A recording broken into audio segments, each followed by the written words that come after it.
I've been here for 22 years. I started out at Commodore Perry as a maternity leave replacement for Lori Bregman. Then I went to Betsy Ross for my first year, and under Kathy Bennett, which was great. And then I went to Joyce Kilmer for third grade when they all went there. And then I came here after that, and I've been in third grade ever since. The first thing that comes to mind, I have to say, is when we went on a field trip together, and we went to the Museum of Natural History in New York City, and she was about 7 or 8 months pregnant. You know, she's always there with the kids. It just goes to show you how determined she is to just do what's best for them. She reaches out the kids not only academically, but on a personal level where she can tell you something about each and every child. I like when we built some things with like Harry. My favorite day was her birthday. Same, my favorite day was her birthday because she was like so excited all day. My favorite day was when we built the Harry structure out of tinfoil. She has really high expectations for her students, but I think that she really provides a lot of TLC and always gives them what they need. You see her, she always asks you how your day is, good morning, and even with her students, she's very concerned about them emotionally and socially as well. When I was a kid, I used to write my name backwards, like mirror image. And it wasn't until I was in college where one of my professors like, you might be slightly dyslexic. There might, because I would solve all the problems right, but my numbers would be reversed. When I was thinking about my major in college, I remember that moment because it kind of like stuck with me, because I just remember that teacher crossing my name out and not even explaining to me or saying, Kristin, you did that wrong. She just wrote it the right way. And I kind of always had wanted to be the teacher that wouldn't do that. And maybe when we were at Betsy Ross, we used to do like Prairie Day, it was called, and we would like churn butter and dress up like Little House on the Prairie, because we would read Little House on the Prairie, and we would do quilting, which was a lot of fun. So like every Friday the parents would come in for an hour, and the kids actually made their own 16-patch quilt, which was pretty cool. So that was a fun memory from Betsy Ross. So a memory at Joyce Kilmer was a funny one, kind of, and a little scary too, but a tree fell in my room. It was over the summer. It was like a week before school started, and I snuck in. Donald let me sneak into my room because the floors were like just wax when they were cutting trees between the two wings. And I got a phone call from a parent. Thank God, Candace Larson probably saved my life, because she needed to talk to me about, I had her son that year, and as I was on the phone, the tree just came in, broke all the windows, and I had to teach that year in the art room.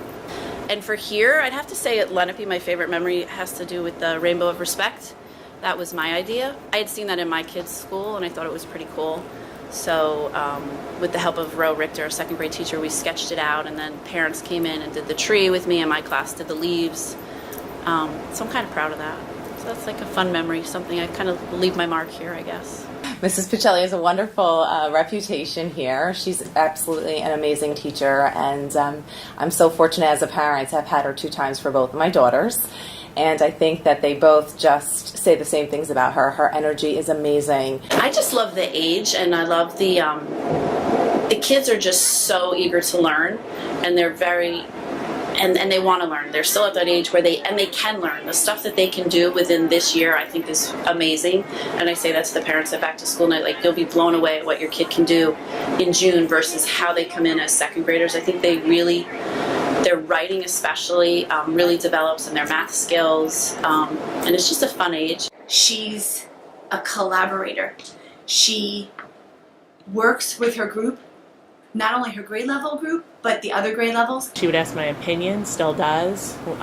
Currently we plan weekly together, and she asked me, Jen, how do you think this will work? Do you think we should do it differently? If I have materials or things modified to help out with the lessons, she'll use them, she'll take them, she'll compliment me on them. Why frogs? When I did my student teaching, I was with Bonnie Trinamian, and she was penguins. That was her thing. And before I left, she said, Kristin, one thing you need to do is you need to pick an animal and have it associate with you, and then the kids will always remember you. There are frogs in the class. She has frogs. Yeah. Tons of them. Okay. Everything about them. How many? At least 1,000. Yeah. I don't think you could even count it. It's probably a lot. The whole classroom is like There's a some frog. up here, frog some mania. over here.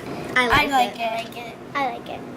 It shows her inner self. Yeah. She loves frogs. Like, it tells us, like, all about her. Well, I will say that my 7th grader still has her little frog. Mrs. Pacelli's classroom is a classroom, and the theme is frogs. So when I had my first classroom, that was my theme, was frogs. And it's like it's like an acronym, like focused, responsible, organized, equals a great year, because I think I try to teach the kids that as well at this age, because they're ready for it.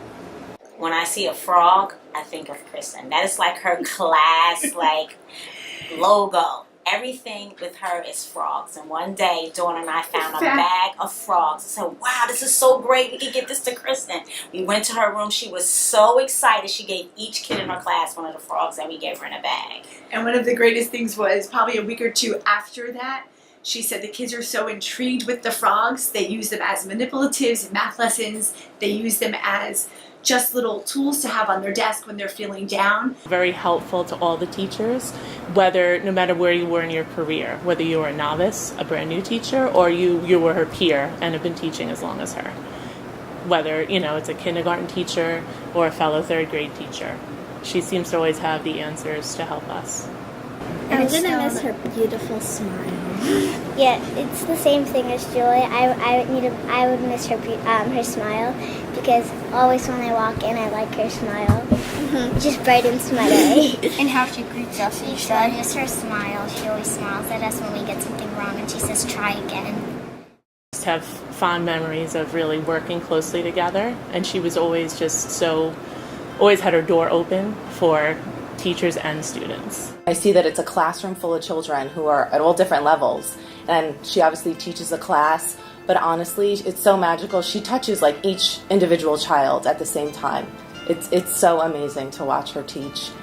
There's kind of a motto that I think of when I think of Kristin, and good teaching is personal, and she makes it personal. So she's a great teacher. I'm very lucky to work with her for so many years and be her friend.